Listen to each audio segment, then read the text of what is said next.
USPGA preview. So it's here, the second major of the season. On Thursday we will visit Oak Hill Country Course in Rochester, New York. It's a par 70 course and almost 7,400 yards, so scoring will probably be pretty low and all of the big guns in the world of golf will be there. In this video we'll touch on all of the information you need so that you're fully up to date on Thursday morning and into the weekend. The world of golf has been pretty quiet since the Masters, as it usually is every year around this time, but a major always brings around its own stories. As always, thanks so much for watching this video. If this is the kind of content you enjoy, please click subscribe for more weekly views, news and rambling videos from the world of sport. A subscription would mean so much to our team. And now, on with the video. The golfers. Winning golfing majors brings golfing immortality. Simple as.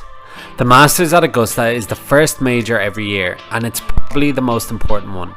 The USPGA is maybe third or fourth in terms of importance, but still a massive one to win. This year, after Jon Rahm brilliantly beat out Brooks Koepka in the Masters, we have some really exciting fancies and fades. Jon Rahm is world number one, and since winning the Masters, he played well in Harbour Town a week later and came second in Mexico. He's still playing so incredibly well that it's just scary. Another win would post his third ever career major. Similarly, Scottie Scheffler is world number 2, and although he hasn't won since March, he can show up any week. He simply doesn't post bad scores at the moment. He's not making mistakes. His putter might just be a little off, but if he sorts that, things might just get quite hot for him. And now Rory McIlroy is third in the world, but where to start with him? Rory simply isn't playing well. His drives are going everywhere. He doesn't seem happy with his equipment. He hasn't been able to putt since the match play. He's angry and lacking confidence. Stay a mile away from him, right? Wrong.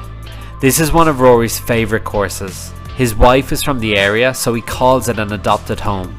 And it really suits a good driver of the ball, which Rory is on his day. And of course, he has won this tournament before. I see no middle ground for Rory.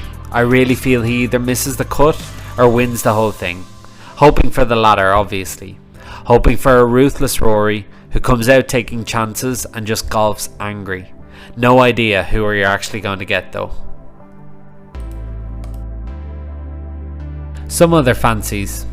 Every time the USPGA comes around, Jordan Spieth's name is dropped. If Jordan can win this, then he wins a career Grand Slam. This is an incredible achievement, only been done by 5 other golfers ever. His name isn't really mentioned as much as Rory's is around Augusta, but it's always something to keep in mind. Jordan has been playing okay golf since the Masters, with a playoff loss to Matt Fitzpatrick at the Heritage. However, he is slightly injured, and that might just hamper his chances this weekend.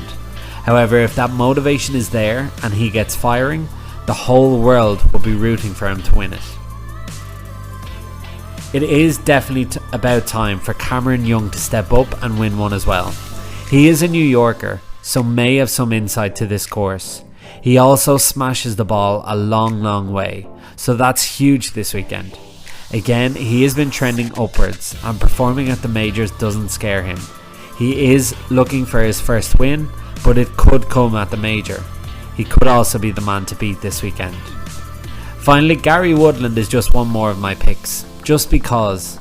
He hits the ball a mile, he hits it very well, but hasn't really been able to put it together recently. At 100 to 1 though, I'm taking him this week. Now, the live response. The major has really went undercover. It's a weird time in the golfing year, and with all of the extra elevated events this year, it feels like golfers and fans need a bit of a break. Quiet weekends have happened since the brilliant Masters. Liv had a terrific weekend in Adelaide, Australia, but then went to Singapore and Tucson last weekend. Taylor Gooch won in the East, and then DJ pulled out a win over Cam Smith and Brandon Grace in Tucson.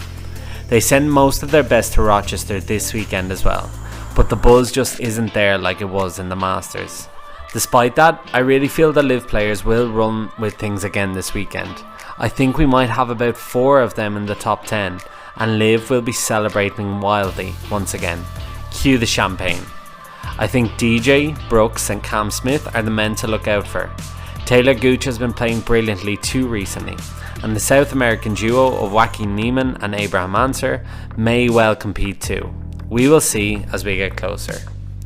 All of the action begins on Thursday 18th and coming from Rochester, New York. Things should pick up again in the golfing world after that.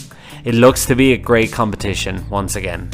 As always, thanks so much for watching our video. If you're still here, please do hit the subscribe button for more weekly content. Thanks for watching, and we'll see you in the next one.